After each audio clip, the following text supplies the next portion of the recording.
Sir, ಈಗ ನೀವು ಕುಣಿಗಲ್ ವಿಧಾನಸಭಾ ಕ್ಷೇತ್ರದವರು, ಈಗ ಡಿ ಕೆ ಸುರೇಶ್ ಸೋಲಿಕ್ಕೆ ಏನು ಕಾರಣ ಅಂತ ಹೇಳ್ತೀರಿ? ಸರ್, ಅವ್ರು ಒಳ್ಳೆತನನೇ ಕಾರಣ ಸೋಲಕ್ಕೆ. ಆಮೇಲೆ ಮೇಯ್ನು ಮತಗಳ್ಳತನ ಅದರಿಂದನೇ ಇವತ್ತು ಡಿ ಕೆ ಸುರೇಶ್ ಅವರು ಸೋಲಕ್ಕೆ ಕಾರಣ ಆಗಿದೆ. ಯಾಕೆಂದರೆ ಅವರು ಮಾಡೋಷ್ಟು ಅಭಿವೃದ್ಧಿ ಕೆಲಸ ಯಾರೂ ಇದುವರೆಗೂ ಇತಿಹಾಸದಲ್ಲಿ ಅದು ಮಾಡಿಲ್ಲ. ಯಾಕೆಂದರೆ ಇಡೀ ದೇಶದಲ್ಲೇ ನಂಬರ್ 1 ಸಂಸದ ಅಂತ ಅವರು ಹೆಸರು ಮಾಡಿದ್ದಾರೆ. ಆಮೇಲೆ ನರೇಗಾ ಆಗಿರ್ಬೋದು, ಪಂಚಾಯಿತಿ ವೈಸು ಒಳ್ಳೆಯ ಒಬ್ಬ ಗ್ರಾಮ ಪಂಚಾಯತಿ ಸದಸ್ಯರ ಥರ ಕೆಲಸ ಮಾಡಿದರು. ಆದರೆ ಮಂಜುನಾಥ್ ಯಾರು ಅಂತಲೂ ಗೊತ್ತಿರಲಿಲ್ಲ, ಒಂದು ದಿನ ಅವ್ರ ಕೆಲಸಕ್ಕೆ ಅಭಿವೃದ್ಧಿ ಬಂದಿರಲಿಲ್ಲ. ಆದರೆ ಅವ್ರಿಗೆ ಓಟ್ ಹಾಕಿದರೆ ಅಂದರೆ ಇದೆಲ್ಲ ಮತಗಳ್ಳತನ. ಹೇಗೆ ಇವಾಗ ಸ್ಟ್ರೈಕ್ ಮಾಡ್ತಾಯಿದ್ವಪ್ಪ ಇಂಡಿಯಾದಂತ, ನೀವು ನಿನ್ನೆ ನೋಡಿರ್ಬೋದು, ರಾಹುಲ್ ಗಾಂಧಿ ಹೇಳಿದ್ದಾರೆ, ಒಂದೇ ಮನೆಯಲ್ಲಿ ಒಂದು ಸಿಂಗಲ್ ಬೆಡ್ರೂಮಲ್ಲಿ 82 ಓಟ್ ಇದೆ. ಅಡ್ರೆಸ್ಸಲ್ಲಿ ABCD, ಆ ತಂದೆ ಹೆಸರು 0, ಈ ಥರ ಮಾಡಿ ಬೇಜಾನು ಇದರಲ್ಲಿ ಮೋಸ ಆಗಿದೆ. ಅದರಿಂದಲೇ ನಮ್ಮ ಕಾಂಗ್ರೆಸ್ ಪಕ್ಷ ರಾಹುಲ್ ಗಾಂಧಿ ನೇತೃತ್ವದಲ್ಲಿ ಸ್ಟ್ರೈಕ್ ಮಾಡ್ತಾ ಇದ್ದಾರೆ, ಪ್ರತಿಭಟನೆ ಮಾಡ್ತಾ ಇದ್ದಾರೆ. ಇದು ಮತಗಳ್ಳತನದಿಂದಲೇ ಡಿ ಕೆ ಸುರೇಶ್ ಅವರು ಸೋತಿದ್ದಾರೆ. ಯಾವುದೇ ಕಾರಣಕ್ಕೂ ಅವರು ಸೋಲಕ್ಕೆ ಚಾನ್ಸೇ ಇರಲಿಲ್ಲ, ಅಷ್ಟು ಅಭಿವೃದ್ಧಿ ಕೆಲಸ ಮಾಡಿದರು. ಅಲ್ಲ ಸರ್, ಈಗ ನೀವು ಹೇಳ್ತಾ ಇದ್ದೀರಿ ಡಾಕ್ಟರ್ ಸಿ ಎನ್ ಮಂಜುನಾಥ್ ಯಾರು ಅಂದರೆ ಗೊತ್ತೇ ಇಲ್ಲ ಜನಕ್ಕೆ ಅಂತ.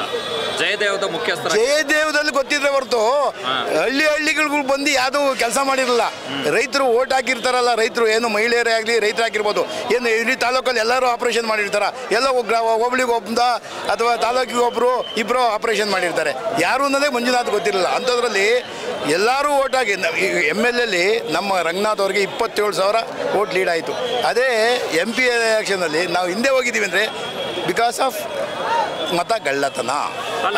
ಲೋಕಸಭಾ ಚುನಾವಣೆಗೂ ಮತ್ತು ವಿಧಾನಸಭಾ ಚುನಾವಣೆಗೂ ಅಜಗಜಾಂತರ ವ್ಯತ್ಯಾಸ ಇದೆ. ನೆರೆಟಿವ್ ಬೇರೆ, ವಿಷಯಗಳು ಬೇರೆ.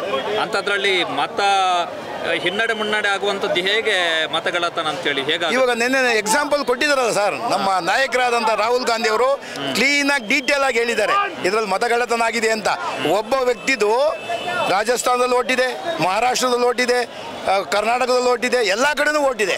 ಯಾವ್ದಾರೆ ಎಲ್ಲ ಕಡೆನೂ ಇದೆ. ಆಮೇಲೆ ನೀವು 82 ಓಟು ಒಂದೇ ಮನೇಲಿ, ಒಬ್ಬ ವ್ಯಕ್ತಿ, ತಂದೆ ಹೆಸರಿಲ್ಲ, ಅಡ್ರೆಸ್ ಇಲ್ಲ, 82 ಓಟ್ ಹೆಂಗೆ ಬಂತು? ಇದೇ ಮಹದೇವಪುರ ಕಾನ್ಸ್ಟಿಟ್ಯೂನ್ಸಿ ಒಂದರಲ್ಲೇ ಸುಮಾರು 1 ಲಕ್ಷ ಮತ ಈ ಥರ ಆಗಿದೆ. ಆದ್ದರಿಂದ ಎಲ್ಲ ಕಡೆನೂ ಯಾವುದೇ ಕಾರಣಕ್ಕೂ ಗ್ರಾಮಾಂತರದಲ್ಲಿ ಸುರೇಶ್ ಸೋಲಕ್ಕೆ ಚಾನ್ಸೇ ಇಲ್ಲ. ಅಲ್ಲಿ ಇದು ನಡೆದಿದೆ, ಕಡಾಖಂಡಿತವಾಗಿ ಹೇಳ್ತೀವಿ. ಅವ್ರು ಸೋಲಕ್ಕೆ ಕಾರಣ ಇಲ್ಲ, ಈ ಮತಗಳ್ಳತನದಿಂದ ಸೋತಿದ್ದಾರೆ ಅಂತ ಇನ್ನು ಕಡಾಖಂಡಿತವಾಗಿ ಹೇಳ್ತಾ ಇದ್ದೀವಿ. ಅಲ್ಲ ಸರ್, ಈಗ ಡಾಕ್ಟರ್ ಸಿ ಎನ್ ಮಂಜುನಾಥ್ ಅವರು ಪ್ರಾಮಾಣಿಕರು, ದಕ್ಷರು. ಸರ್, ನಾನು ಒಳ್ಳೆ ಪ್ರಾಮಾಣಿಕರು ಅಂತಲೇ ಹೇಳ್ತಾ ಇದ್ದೀನಿ. ಹಂಗಂತ ಇವಾಗ 1.5 ವರ್ಷ ಆಗಿದೆ ಕಾನ್ಸ್ಟಿಟ್ಯೂನ್ಸಿ ಎಲ್ಲರೂ ಬಂದಿದ್ದಾರಾ? ಜನಗಳು ಕೆಲಸ ಮಾಡಬೇಕು ಅಂದರೆ ಹಗಲಿರುಳು ದುಡಿಬೇಕು. ನಾವು ವೈಟ್ ಕೋಟ್ ಹಾಕೊಂಡು ಟೈ ಹಾಕೊಂಡು ಆಪ್ರೇಷನ್ ಮಾಡ್ತೀವಿ ಅಂದ್ರೆ ಆಗಲ್ಲ. ಇವಾಗ ಎಕ್ಸಾಂಪಲ್ ನಮ್ಮ ಡಾಕ್ಟರ್ ರಂಗನಾಥ್ ಅವರೇ ಇರ್ಬೋದು, ನೈಟ್ ಆ್ಯಂಡ್ ಡೇ ಹಗಲು ಅನ್ನೋದೇ ರೈತರಿಗೋಸ್ಕರ ದುಡಿತಾ ಇದ್ದಾರೆ. ಅಂಥದ್ರಲ್ಲೂ ನಾವು ಒಂದು ದಿನ, ವಾರದಲ್ಲಿ ಒಂದು ದಿನ ಸಹ ಅವ್ರು ಎಷ್ಟು ತೊಗೊಳ್ಳಲ್ಲ, ಕೆಲಸ ಮಾಡ್ತಾ ಇದ್ದಾರೆ. ಇದೇ ಸುರೇಶ್ ಅವರು MP ಆದಾಗ ಇಡೀ ಪಂಚಾಯಿತಿ ವೈಸು ಸಭೆ ನಡೆಸ್ತಿದ್ರು. ಆಮೇಲೆ KDP ಮೀಟಿಂಗ್ ಮಾಡ್ತಾಯಿದ್ರು. ಇದುವರೆಗೂ 1 ವರ್ಷ ಆಗಿದೆ, ಒಂದು ಸಭೆ ಆಗಿಲ್ಲ, ಒಂದು KDP ಮೀಟಿಂಗ್ ಮಾಡಿಲ್ಲ ಮಂಜುನಾಥ್ ಅವರು, ಯಾವುದೂ ಮಾಡಿಲ್ಲ. ದೇವೇಗೌಡರು ಅಳಿ ಅಂತ ಓಟ್ ಹಾಕಿದ್ದಾರೆ ಅಷ್ಟೇ ಹೊರತು. ಆದರೆ ಇದು ಇದೆ, ಏನು ನಾವೇನು ಪ್ರತಿಭಟನೆ ಮಾಡ್ತಾ ಇದೀವಿ ಇವತ್ತು ಈ ದಿನ ಮತಗಳ್ಳತನ ಆಗಿದೆ ಅಂತ. ಬೆಂಗಳೂರು ಗ್ರಾಮಾಂತರದ ಎಷ್ಟು ವಿಧಾನಸಭಾ ಕ್ಷೇತ್ರಗಳಲ್ಲಿ ಈ ಥರ ಆಗಿದೆ ಅಂತ ನಿಮ್ಮ ಅನುಮಾನ? ನನಗೆ ಎಲ್ಲ ಕಡೆನೂ ಆಗಿದೆ. ಯಾಕೆಂದರೆ ಬೆಂಗಳೂರು ಉತ್ತರ ಚನ್ನಪಟ್ಟಣದಲ್ಲಿ ಹಿಂದೆ MLA ಎಲೆಕ್ಷನಲ್ಲಿ ನಾವು 50,000 60,000 ಹಿಂದೆ ಇದ್ದು. ಆದರೆ ಈ MP ಎಲೆಕ್ಷನಲ್ಲಿ 20,000 ಹತ್ರಕ್ಕೆ ಬಂದಿದ್ದು. ಆದರೆ ಬೆಂಗಳೂರು ಸೌತು ಆ್ಯಂಡ್ ರಾಜರಾಜೇಶ್ವರದಲ್ಲಿ ಲಕ್ಷಾಂತರ ಮತ. ಏನು ಸಿಟಿ ಇದೆಯೋ ಸಿಟಿಲಿ ಮಾತ್ರನೇ ಈ ಮತಗಳ್ಳತನ ಆಗಿರುತ್ತೆ. ಈ ಮಹದೇವಪುರದಲ್ಲಿ ಹೆಂಗಾಗಿದೆಯೋ ಅದೇ ಥರ. ಯಾಕೆಂದರೆ ಹಿಂದಿನ MLA ಎಲೆಕ್ಷನಲ್ಲಿ ಮುನ್ರಾಜ್ ಅವರು ಮುನಿರತ್ನ ಅವರು ನಕಲಿ ಐಡೆಂಟಿ ಕಾರ್ಡ್ ಮಾಡಿ ವೋಟ್ ಹಾಕಿದ್ರು, ಅವ್ರ ಮೇಲೆ ಕೇಸ್ ಆಗಿತ್ತು. ಅದೇ ರೀತಿ ಈ ಸಲಿನೂ ಮಾಡಿದ್ದಾರೆ ಅಂತ ನಮ್ಮ ಇದು ಅಭಿಪ್ರಾಯ. ಸೊ ಈಗ ನಿಮ್ಮ ಪ್ರಕಾರ ಡಿ ಕೆ ಸುರೇಶ್ ಸೋತಿರೋದು ಈ ಮತಗಳ್ಳತನದಿಂದ ಸೋತಿದ್ದಾರೆ. ಯಾವುದೇ ಕಾರಣಕ್ಕೆ ಅವ್ರು ಸೋಲಕ್ಕೆ ಕಾರಣನೇ ಇಲ್ಲ. ಯಾಕೆಂದರೆ ಅಷ್ಟೊಂದು ಅಭಿವೃದ್ಧಿ ಕೆಲಸ ಎವ್ರಿ ಡೇ ಒಂದು ದಿನ ರೆಸ್ಟ್ ತೊಗೊಳ್ದಲೆ ಇಡೀ ಪಂಚಾಯಿತಿಗೆ ಹೋಗಿ ಎಲ್ಲ ಪಂಚಾಯಿತಿಯಲ್ಲೂ PDO ಇಂದ ಹಿಡಿದು ಅಧಿಕಾರಿಗಳನ್ನೆಲ್ಲ ಸಭೆ ಮಾಡಿ ಒಂದೊಂದು ಮಂತ್ಗೆ ಒಂದೊಂದು ತಾಲೂಕು ಒಂದು ದಿನನೂ ರೆಸ್ಟ್ ತಗೊಂಡಿಲ್ಲ, ಅಷ್ಟು ಕೆಲಸ ಮಾಡಿದ್ದಾರೆ, ಉತ್ತಮವಾದ ಕೆಲಸ ಮಾಡಿದ್ರು. ಅಂಥವ್ರನ್ನ ಸೋಲ್ದವ್ರೆ ಅಂದರೆ ಇದು ಮತಗಳದಿಂದ ಸೋತಿದ್ದಾರೆ ಅಂತ ನಾವು ದೃಢವಾಗಿ ಹೇಳ್ತೀವಿ.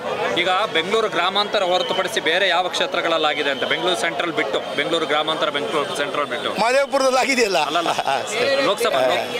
ಲೋಕಸಭಾ ಕ್ಷೇತ್ರಗಳು ನಾನು ಕೇಳ್ತೀನಿ. ಲೋಕಸಭಾ ಕ್ಷೇತ್ರ ಎಲ್ಲ ಕಡೆನೂ ಆಗಿರುತ್ತೆ. ಅಂದರೆ ಎಲ್ಲೆಲ್ಲಿ ನಮ್ಮ ಟೌನ್ ಇದೆಯೋ ಟೌನಲ್ಲಿ ಜಾಸ್ತಿ ಆಗಿದೆ. ಯಾಕೆಂದರೆ ಹಳ್ಳಿ ಕಡೆ ಅದು ಆಗಕ್ಕೆ ಬಿಡಲ್ಲ. ಟೌನಲ್ಲಿ ಯಾರು ಅಂತ ಅಕ್ಕದ ಮನೆ ಗೊತ್ತಿರಲ್ಲ, ಪಕ್ಕದ ಮನೆ ಯಾರಿಗೂ ಗೊತ್ತಿರಲ್ಲ. ಹಳ್ಳಿಲಾದರೆ ಈ ರಾಜಣ್ಣ ಅಂದರೆ ನಮ್ಮೂರಲ್ಲಿ ಎಲ್ಲರಿಗೂ ಇಂಥವ್ರೆ ಅಂತ ಗೊತ್ತಿರ್ತದೆ. ಟೌನಲ್ಲಿ ಪಕ್ಕದ ಮನೆಯವರು ಸಹ ಗೊತ್ತಿರಲ್ಲ. ಆದ್ದರಿಂದ ಎಷ್ಟು ಓಟಾರು ಹಾಕ್ಬೋದು ಅವ್ರಿಗೆ ಗೊತ್ತಾಗಲ್ಲ. ಟೌನ್ ಎಲ್ಲೆಲ್ಲಿದೆಯೋ ಅಲ್ಲಿ ಆಗಿದೆ ಅಂತ ನಾನು ಹೇಳ್ತಾ ಇದ್ದೀನಿ. ಸೊ ಈಗ ಮುಂದೆ ಹೋರಾಟ ಏನು? ಹೋರಾಟ ಇದೇ ಥರ ಎಲ್ಲ ರೀತಿ ನಮ್ಮ ಕರ್ನಾಟಕದಿಂದ ಸ್ಟಾರ್ಟ್ ಆಗಿದೆ.